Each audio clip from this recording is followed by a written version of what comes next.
தமிழகத்தின் வரலாறு உருவாவதற்கு அருங்கச்சோர் 7 முறை எழுதிய புத்தகங்கள் 7000 அல்ல 7 லட்சம் புத்தகங்கள் விற்க வேண்டும். எல்லா நூலகங்களிலும் அது அலங்கரிக்க வேண்டும். தமிழக அரசுடைய சிறந்த பரிசுகளை பெறுவதற்கு நானும் முயல வேண்டும். அருமையான செல்வராஜ் அவர்களும் முயற்சி செய்ய வேண்டும் என சொல்லி இந்த நல்ல விழாவிற்கு தலைமையாக இருந்த அருமையான அவருக்கு பல முகங்கள் உண்டு.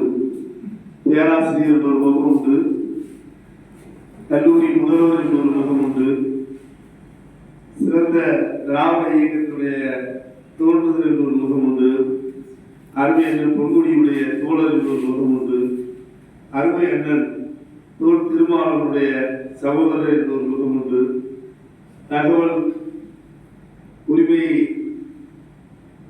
அறியும் அந்த ஆணையத்துக்கு ஆணையர் என்ற ஒரு முகம் உண்டு. ஆணையர்னா கவர்மெண்ட் காரு ஒரு ஜட்ஜு ஒரு அரசாங்க கொடி போட்டு அமைச்சருக்குள்ள தகுதியோடு இங்கே வந்து உட்கார்ந்து இருக்கிறது. அந்த தகுதி உண்டு. நல்ல பேச்சாளர் என்ற முகம் உண்டு, நல்ல எழுத்தாளர் என்ற முகம் உண்டு. எல்லா மாணவர்களுக்கும் நான் பேராசிரியர் அந்த காலத்திலிருந்து தன்னுடைய சம்பள பணத்தை எடுத்து கொடுக்கின்ற அளவுக்கு ஈகை குணம் கொண்ட முகம் உண்டு. ஆண்களுக்கு 100 முகம், 5 முகம், ஆரியருக்கு 100 முகம், ஆலசிக்கு 1 முகம், அம்புமுலைக்கு 1 முகம், மரியாதைக்கு 7 முகம், அடலியராட்சி இருக்கும். இப்படி அடுத்த நொடியே மாறும் முகம். இப்படி 100 முகம். இந்த 100 முகங்கள் என்றால் தாழ்த்தப்பட்ட மாணவர்கள் கோடிக்கணக்கான பேருக்கு ஏறு முகம் என சொல்கின்ற அளவுக்கு 7 முகத்தை கண்ட 100 முகம் அவர். அந்த அன்பான செல்வராஜன் அவர்கள் இங்கே தலையாங்கி சிறப்பாக நடத்தி கொண்டிருக்கிறார்கள். இங்கே அருமையான காட்டிலே சிங்கம், குளத்திலே தங்கம், உங்களிலே நான் ஒரு அங்கம் என்று சொல்லி வந்திருக்கிறார். இங்கே அருமையான முத்துலிங்கம். அவருக்கு அப்படித்தான் அரசு கவிஞர் என்ற ஒரு முகம் உண்டு, மேலை உறுப்பினர் என்ற ஒரு முகம் உண்டு, மக்கள் தலைவர் எம்ஜிஆருடைய அன்பை பெற்ற கவிஞர் அன்புக்கு நான் அடிமை என்ற பாடலும் அவர்தான் தந்தார். இது நான் கைத்தார் தொங்கை என்று கைக்கு விளம்பரம் அவர்தான் கொடுத்தார். ஆக பலனுக்கு பால் கொடுத்தவர் அருமையினர் முத்துலிங்கன் அவர்கள். அது மட்டுமல்ல, ஆரம்ப காலத்தில் அவர் தமிழகத்தில் அறியப்பட்டது முரசொலி முத்துலிங்கம் என்றுதான் அவரை சொல்வார்கள். அவர் கலைஞருக்கும் முரசொலிக்கும் நெருக்கமானவர், எம்ஜிஆருக்கும் நெருக்கமானவர், ஜெயலலிதாவுக்கும் நெருக்கமானவர், எடப்பாடிக்கும் நெருக்கமானவர், தளபதிக்கும் நெருக்கமானவர். அருமை அண்ணன் செல்வராஜன் அவர்கள் பொறுத்தவரை எல்லா பட்டியலையும் சொன்னேன். ஒன்றே ஒன்று விட்டுவிட்டேன். நான் முதலமைச்சருடைய அலுவலகத்திலே இல்ல அலுவலகத்துக்கு முகாம் அலுவலகத்திலே இருக்கின்ற போது கோப்புகள் வந்திருந்தது. அதில் இந்த ஆணையருக்கு தகவல் உரிமை ஆணையருக்கு யாரை போனலாம் என்று ஒரு கோப்பு இருந்தது. அதில் 5 பேர் இருந்தது. 5 ஆக்கி 5 3 ஆக்கி 3 பேர் மட்டும் இருந்தது. அதில் பார்த்தேன் அண்ணனுடைய பேர் இருந்தது. அண்ணனுடைய பேரோடு ஒரு பரிந்துரை கடிதம் இருந்தது. அது அண்ணன் இதுவரைக்கும் வெளியே சொல்லவில்லை. அது திருமாவளவனுடைய பரிந்துரை இருந்தது. நான் இதெல்லாம் கேட்டபோது நான் சொன்னேன், இருப்பதிலே மிக சிறந்தது இவர் தான், அருமையான செல்வராஜன் தான் சொன்னேன். முடிந்து விட்டது. ஒரு 3-4 மாதங்களுக்கு அதற்கு பிறகு அந்த தலைவருடைய அலுவலகத்திலிருந்து இருந்த ஒரு உதவியாளர் தினேஷ் அவர்கள் நான் போகும்போது சொன்னார், அண்ணா நீங்க சொன்னா அவருக்கு செமஸ்டர் ஆயிடுச்சுன்னு அப்படின்னு. அப்ப எனக்கு நெருக்கமும் தெரியாது, நான் நெருக்கமும் சொந்தமும் கிடையாது. ஐயோ அந்த இடத்துல அவங்களுக்கு நல்ல பேரை சொல்ற மாதிரி சொல்லி நான் பாடுக்கு வந்துட்டேன். அதனால எனக்கு தெரியாது நினைச்சிட்டு நீங்க சொன்னீங்கல்ல அந்த நபருக்கு கொடுக்கப்பட்ட தேர்வு செய்யப்பட்டாச்சுன்னு சொன்னாரு. நான் திருமணமே சொல்றேன், அண்ணன் சொல்றேன். நான் சொல்லி 1 மாசம் 5 நாளைக்கு அப்புறம் அறிவிப்பு வந்துச்சு. இவரை பற்றி நன்றாக 100 முறைக்கு 100 முறை ஆராய்ந்து தங்க தளபதி தமிழக முதல்வர் முத்துவேல் கருணாநிதி சாரின் தேர்ந்தெடுக்கப்பட்ட ஆணையர் தான் அருமையான செல்வராஜ் அவர்கள். ஆகவே அவருக்கும் அனைத்து தலைவர்களுடன் நெருக்கம் உண்டு. அதே போல் இங்கே அருமையான முத்துலிங்கம் அவர்கள் பேசுகின்ற போது தமிழை பற்றி ஏராளமாக சொன்னார்கள். நான் சொல்லிக் கொண்டிருந்தால் தலைக்கிழமை ஒரு பொருளுக்கு யாப்புலக்கிழமை பேசிக் கொண்டிருக்கிறார்கள் என்று உங்களுக்கு போரடித்துள்ளோம். என்னால் எனக்கு தெரிந்த 1-2 மட்டும் சொல்லிவிட்டு அடுத்த தொடர்கிறேன். இங்கே அவர் சொல்லுகின்ற போது சொன்னதை போல தமிழ் என்பது இந்தியா முழுவதும் பரவி இருந்த ஒரு காலத்திலே அம்பேத்கர் அவர்கள் சொன்னார்கள், இந்தியா முழுவதும் இருந்த மொழி என்ன என்று கேட்டால் அது திராவிட மொழி என்று சொன்னார். திராவிட மொழி எது என்று கேட்டால் அதாண்டா தமிழ் மொழி என்று சொன்னார். ஒரு காலத்தில் இந்தியா முழுவதும் இருந்த தமிழ் மொழி. அதற்கு பிறகு அந்நியருடைய படையெடுப்புக்கு பிறகு ஆங்கிலமும் சமஸ்கிருதமும் தேர்வு செய்து தள்ளப்பட்டு தென்னிந்திய மொழியாக மாற்றப்பட்டது. பரப்புவது குறைக்கப்பட்டது. இந்தியாவுடைய பரப்பிலிருந்து சிறுமையாக குறைக்கப்பட்டது. குறைக்கப்பட்ட அந்த தமிழ் தென்னிந்திய மொழியாக வந்து தென்னிந்தியாவும் பல கலப்பட மொழிகளை கலந்து தெலுங்கு தமிழ் என்று மாறி கடைசியாக தமிழகத்தோடு சுருங்கி கொண்டது தமிழ். உண்மையிலே தமிழ் இந்தியாவோடு இருந்தது நான் சொல்லவில்லை, டாக்டர் அம்பேத்கர் சொல்லியிருக்கிறார், அந்த புத்தகத்தில் இருக்கிறது. இந்த தமிழுக்கு பல சிறப்பு உண்டு. ஒரே ஒரு சிறப்பை மட்டும் சொல்லிவிட்டு நான் என்னுடைய விரிவடைகிறேன். நாம் சொல்லுதல் என்று சொல்லுகிறோம். அப்படி சொல்லுதல் என்று சொல்லுகின்ற போது அந்த சொல்லுதல் என்ற ஒரு சொல்லுக்கு 40 சொற்கள் இருக்கின்றன. இதை போல தமிழ் மொழியை போல வேறு எந்த மொழியும் கிடையாது. அவர் சொன்னதை போல சிங்கப்பூரிலே சிங்க மொழி இருக்கிறது, ஆங்கில மொழி இருக்கிறது, தமிழ் மொழி இருக்கிறது, சீன மொழி இருக்கிறது, 4 மொழிகள் இருக்கின்றன. இலங்கையிலே 3 மொழி இருக்கிறது, தமிழ் மொழி இருக்கிறது, சிங்கள மொழி இருக்கிறது, ஆங்கில மொழி இருக்கிறது. இப்படி பல நாடுகளில் பல மொழிகள் இருந்தாலும் எல்லா மொழிகளும் நாட்டிலே ஒற்றுமையாக தான் இருக்கிறார்கள். தமிழகத்தில் இந்தியாவில் மட்டுமல்ல எல்லா நாட்டிலும் இந்த பிரச்சனை இருக்கின்றன. இன்னும் சொல்ல போனால் ரூபாய் நோட்டிலே பார்த்தீங்கன்னா மலேசியா நோட்டிலே முதலில் ஆங்கிலத்திலே ஒரு சொல் இருக்கும், அதற்கு பிறகு தமிழ் இருக்கும், சீன மொழி இருக்கும், இறுதியாக மறுபடியும் ஆங்கிலம் வரும். என்ன என்றால் ₹1 என்று சொன்னால் ₹1 என்று ஆங்கிலத்தில் வருவார், ₹1 ORU ரூபாய் RUP என்று எழுதுவார்கள். இதுவரைக்கும் சிங்கப்பூரிலே மலாய் மொழிக்கு எழுத்து வடிவம் கிடையாது. எத்தனையோ மொழிகள் அழிந்து விட்டன. லண்டனில கூட இங்க இருக்கின்ற ஆங்கில மொழியை விட்டு ஒரு காலத்தில் ஏற்றுக்கொள்ள முடியாதுன்னு சொன்னார்கள். இப்போது எப்படி இங்கே சமஸ்கிருதத்தை தான் வைத்துக் கொள்ள வேண்டும் என்று அடம்பிடிக்கிறார்களோ சில பேர், அதை போல ஒரு காலத்திலே லண்டனிலாம் ஆங்கில மொழியை கூடாது என்று சொல்லி அதில் இருந்த மதவழி மொழியை மட்டுமே தாங்க அந்த மொழிகளும் அழிந்து விட்டது. தமிழ் மொழியை பொறுத்தவரை வளர்ந்திருக்கிறது என்று சொன்னால் ஏராளமான சொற்கள் உள்ளது. 28,000 ஆங்கில சொற்களை வைத்துக் கொண்டிருக்கிறார்கள். லட்சக்கணக்கான கோடிக்கணக்கான வார்த்தைகளை கொண்டிருக்கிறார்கள்.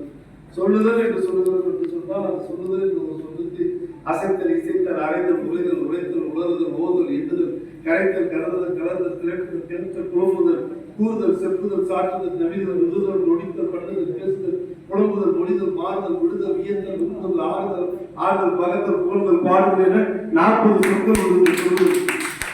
அப்படி மொழி பழமை கொண்டது தமிழ் மொழி. அந்த தமிழ் மொழிக்காகத்தான், தமிழை நிலைநிறுத்துவதற்காகத்தான் இந்த திராவிட இயக்கங்கள் போராடி கொண்டிருக்கின்றன. அறிஞர் அண்ணா அவர்கள் சொன்னார்கள், முந்திரி கொண்டையிலே வண்டு புகுந்து விட்டால் கொஞ்சம் கொஞ்சமாக வண்டு முந்திரியை சாப்பிட்டு விட்டு மூட்டையை திறந்து பார்த்தால் வெறும் முந்திரியுடைய ஓடு இருக்கும், முந்திரி பருப்பு இருக்காது, வண்டுகள் தான் பெரிதாக இருக்கும். ஒட்டகம் பாலையுடன் உள்ளாடி கூடாரத்துக்கு தலையை நுழைத்தால் முதலில் தலையை நுழைக்கும், உடம்பை நுழைக்கும், உள்ளார் நுழைஞ்சாலும் கூடாரத்தில் ஒட்டத்தை தவிர எது இருக்காது. அப்படிதான் இந்தி மொழி தமிழ் மொழி விரட்டுவதற்கு வருகிறது. நாம் எச்சரிக்கையா இருக்க வேண்டும் சொன்னார். அதையெல்லாம் உள்ளடக்கிய இந்த புத்தகங்கள் இங்கே இருக்கின்றன. புத்தகத்தை பற்றி நான் அதிகமாக சொல்ல முடியாது. ஏனென்று சொன்னால் ஒரு மாணவன் பரீட்சைக்கு எழுத போனான். அவனுக்கு வந்த பாடம் 2 பாடங்கள் இருக்கின்றன. அவனுக்கு படிக்கின்ற பாடத்திலே பசுமாட்டை பற்றி ஒரு பாடம் வந்திருந்தது, பக்கத்திலே தென்னை மரத்தை பற்றி ஒரு பாடம் வந்தது. அது உங்களுக்கு தெரிய நினைக்கிறேன். தென்னை மரத்தை பற்றி சொல்லியிருந்த போது அவன் இதுக்கு சீர் இருக்கிறது, கூட்டலாம், தொடக்கமாக்கிக் கொள்ளலாம், கீட்டு முடையலாம், கீட்டை தூரை முடையலாம், வீட்டு தூரை போடலாம், இளநீர் எடுக்கலாம், தேங்காய் எடுக்கலாம், எண்ணெய் எடுக்கலாம் என்றெல்லாம் இவன் படித்துக் கொண்டு போயிருக்க வேண்டும். ஆனால் இவன் பசுமாட்டை மட்டும்தான் படித்துக் கொண்டு போனான். பசுமாடு நல்ல மாடு, அது கோமேதகத்தை இருக்கலாம், அதனுடைய பாலை கொடுக்கலாம், அதை தயிராக்கலாம், எண்ணெயாக்கலாம், நெய்யாக்கலாம். பசுமாடு இறந்ததுக்கு பிறகு அதன் தோடு எலும்புகள் எல்லாம் பயன்படும் என்றெல்லாம் படித்துக் கொண்டு போனான். அதுதான் பசுமாட்டை பற்றி உள்ள தென்னை மரத்தை பற்றி வந்தது. அவன் சலிக்காமல் பசுமாட்டை பற்றி எல்லாம் இருக்கிறது. அந்த பசுமாட்டை இந்த தென்னை மரத்தை தான் கட்டினார்கள். அதை போல வேண்டும் என்றால் அவங்க புத்தகத்திற்கு சொல்லலாம். எனக்கு புத்தகத்துடைய தலைப்பும் தெரியாது, ஆசிரியர் தெரியாது. 2:45 மணிக்கு அருமையானவர்கள் அதை எழுத்து அவர் பேசினால் பேசினால் சிலை, அவருடைய எழுத்துக்கு இல்லை நிலை, அவர் எப்போதும் கொள்கையிலே நிலை, அவர்தான் எங்களால் இயல் மலை. அந்த இயல்முறை அவர்கள் என்னை அழைத்து சரியான போனவாக 47 சொன்னார். நான் அவர் அழைத்தவுடன் நான் வருகிறேன் என்று நான் அங்கே திருவான்மூரில் இருந்து உடனடியாக முடிவிட்டேன். நல்ல புத்தகமாக தான் இருக்கும் என்ற நம்பிக்கையோடு இருக்கிறேன். உண்மையாக படிக்கிறேன். அடுத்த முறை வாய்ப்பு கொடுத்தால் அதற்கும் உள்ள நினைவேன். என்னை பொறுத்தவரை தன்னை பெரியாரை பற்றி எழுதியதற்காக அவருக்கு நான் மிகவும் நன்றி கடன்பட்டிருக்கிறேன். தந்தை பெரியாரை பற்றி ஒரே ஒரு வரிகளை மட்டும் நான் சுருக்கமாக சொல்லிவிட்டு விடுகிறேன். ஏனென்றால் நீங்கள் எல்லாம் வெகு தூரம் செல்ல வேண்டியவர்கள். இங்கே இருக்கிற மேடையை காட்டில் கீழே இருக்கிற விட மிகவும் கனமான வேலையாக இருக்கிறது. பல அறிஞர்கள், பேராசிரியர்கள் இங்கே நிறைந்திருக்கிறீர்கள். ஆகவே அருமை அண்ணனுடைய எழுத்துக்களை படிக்கின்ற போது நீ எழுத்துக்களை எடை போடும் தராசு, நீ ஆதரித்தால் ஏழை கவிஞன் ஆவான் மராசு, ஒரு முறையே நீ என் மீது உராசு, உயர்த்து நிற்கும்பார் என் சிரசு என்று சொல்கின்ற அளவுக்கு எழுத்தில் சிறந்தவர். அந்த நம்பிக்கையிலே அவரை நான் பாராட்டுகிறேன். தன்னை பெரியாரை பொறுத்தவரை ஒன்று சொல்ல வேண்டும் என்றால், அவர் பெண்ணிற்காக போராடினார், ஆனால் அவர் பெண் இல்லை. அவர் தாழ்த்தப்பட்டவர்களுக்காக போராடினார், அவர் தாழ்த்தப்படுவது இல்லை. அவர் தமிழுக்காக போராடினார், எழுத்து சீரத்தை அவர் தான் கொண்டு வந்தார், அவர் தமிழர் இல்லை. அவர் பொருளாதாரத்தில் பிற்பட்டவர்களுக்காக போராடினார், அவர் பணக்காரர். அவர் நம்மை போன்ற சாமானியர்கள் பதவிகளுக்கு வருவதற்காக அந்த காலத்திலே நகரமன்ற தலைவராக இருந்தவர். ஆக அவர் கடல் மறுப்பு இயக்கத்துக்கு மட்டுமே சொந்தக்காரர் என்று அவரை உழைக்கக்கூடாது. ஆளுநரை அகப்பேரை முடக்குவதை போல, பேர்காட்டை பொடிச்சப்பாக்கள் முடக்குவதை போல தன்னை பெரியாரை ஒரு வட்டத்துக்குள் சுருக்கி ஏதோ கடவுள் இல்லை என்று சொன்னார் என்று மட்டும் ஒதுக்க முடியாது. பெண்ணெடுப்பு நீங்குவதற்கு போராடியவர் தந்தை பெரியார் தான். வீட்டுக்குள் இருந்த பெண்களை வெளியே கொண்டு வந்ததுக்கு பாரதியார் என்று சொன்னால் பாரதியை காட்டிலும் சம உரிமை கொடுத்தவர் தந்தை பெரியார். அதே போல் பிற்பட்டவர், தாழ்த்தப்பட்டவர், உயர்த்தப்பட்டவர் என்ற அந்த சுவர்களை உடைத்து என்று சீரத் தெரிஞ்சவர் போல இந்த சுவர்களை உடைத்து வீசியவன் யாருக்கு கேட்டால் அது தந்தை பெரியார் தான். ஆக அந்த தந்தை பெரியாரை பற்றி அவர் சாமியை கும்பிட வேண்டாம் என்று சொல்லவில்லை. இன்னும் சொல்லப்போனா சாமின்னு கும்பிடாதான் சொன்னார். சாமி கும்பிட வேண்டாம்னு சொல்ல, என்ன சாமி அப்படின்னு 60 வயசு கிளம்ப போய் 20 வயசு பையனை சாமின்னு கூப்பிடாதுன்னு தான் அவர் சொன்னாரு. நான் மூட பழக்கத்தை எதிர்ப்பேன். அது வேதம் என்று சொன்னால் வேதத்தை எதிர்ப்பேன். வேதத்தை எதிர்க்க மாட்டேன். ஆனால் அந்த வேதம் சொன்னது கடவுள் என்று சொன்னால் அந்த கடவுளை எதிர்ப்பேன். அதுதான் தந்தை பெரியார் சொன்னார். ஆக அந்த தந்தை பெரியாரை பற்றி, அந்த பாரதிதாசனை பற்றி, எங்களுடைய கலைஞரை பற்றி, கலைவாணரை பற்றி எழுதியது எனக்கு மகிழ்ச்சியான ஒரு நிகழ்ச்சி. கலைவாணர் வாழ்ந்த காலத்தில் கடைசியாக வாழ்ந்த வள்ளல் என்று சொன்னால் அது கலைவாணர் சொல்லலாம். கலைகளை பற்றி பேசலாம், பேசிக்கொண்டே இருக்கலாம், எழுதலாம், எழுதிக்கொண்டே இருக்கலாம், சொல்லலாம். ஆனாலும் எஞ்சி இருக்கு சொல்லலாம். அந்த அளவுக்கு ஒரு தலை சிறந்த தலைவர் கலைஞர் அவர்கள். அவரை பற்றி பேசுவதற்கு ஒரு நாள் போதாது. ஆகவே ஒட்டுமொத்தமாக உங்கள் அனைவருக்கும் வந்திருந்து இத்தனை நேரத்தை நீங்கள் செலவு செய்து ஞாயிற்றுக்கிழமைக்கு ஒரு தொடர், சினிமா தொடர், சினிமாவுக்கு போகலாம், டிவி நிகழ்ச்சிகளை பார்க்கலாம், அதெல்லாம் விட்டு அங்கேயிருந்து வந்திருந்து புத்தகம் வெளியிட்டுள்ளாங்க. அந்த புத்தகம் ரொம்ப கஷ்டம். சுப்பு விழுப்பாட்டு சுப்பு இருக்காருல்ல, சுப்பா சொல்லுவாங்க. அவர் தொடர்ந்து நிறைய மகாத்மா காந்தியுடைய இதை பற்றி விழுப்பாட்டு பாடிட்டே இருப்பாங்க. அப்போ மகாத்மா காந்தி இறந்தது அழகாக சொல்லுவாங்க. அப்படி சொல்லும் போது அழுகுவாங்க, தேம்பி அழுவாங்க.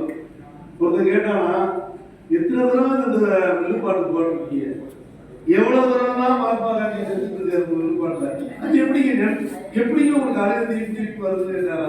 ஒண்ணும் இல்லை, அவரை பத்தி ஒரு புத்தகம் எழுதுனேன், என் பொண்டாட்டி நகையை அலமாரத்துல எழுதுனேன், அந்த புத்தகம் இந்த புத்த பாடும் இல்லை, பொண்டாட்டி நகையை கொடுத்த பாடும் இல்லை, அதை நினைச்சா எனக்கு அழுக வருது, அந்த அழகை நினைச்சுதான் இங்கே அழைச்சிட்டு இருக்கிறாரா? ஆக புத்தகம் பிரசவ வழியோட மிகவும் சிறந்த வழியாக இருக்கும். அந்த வழியெல்லாம் தாண்டி தன் எழுத்துக்களை ஒப்படைக்க வேண்டும் என்பதற்காக மனைவியுடைய எத்தனை நகைகளை வாங்கி தெரியாது. அவருக்கு மட்டும் பற்றி இல்லை, அவர் மனைவிக்கு நன்றியை சொல்லி அந்த பொறுமை காத்த புண்ணிய தேவிக்கு நன்றியை கூறி, அழுத பிள்ளைக்கு பால் பிடிக்கும், அரச பிள்ளைக்கு வால் பிடிக்கும், கண்ணுக்கு மை பிடிக்கும், கவிதைக்கு பொய் பிடிக்கும், கண்ணத்தில் குடி பிடிக்கும், காசுக்கு பெண் பிடிக்கும், தென்னைக்கு கீட்டு பிடிக்கும், நெல்லுக்கு நாட்டை பிடிக்கும், அவரைக்கு பூ பிடிக்கும், அணிலுக்கு வால் பிடிக்கும், கல்வருக்கு இரவு பிடிக்கும், காதலருக்கு நிலவு பிடிக்கும், ஊருக்கு ஆறு பிடிக்கும், ஊர்வலத்துக்கு தேர் பிடிக்கும், தமிழுக்கு லா பிடிக்கும், தமிழகத்தில் உள்ள அனைவருக்கும் ஏழுமலை அண்ணன் எழுதிய அத்தனை புத்தகங்களும் வரலாறு படைப்பு வந்திருக்கிற அருமையான அவர்களுக்கும் 8 ராஜருக்கும் தங்கராஜருக்கும் என்னுடைய நன்றியை கூறி விடைபெறுகிறேன். நன்றி, வாழ்க்கை.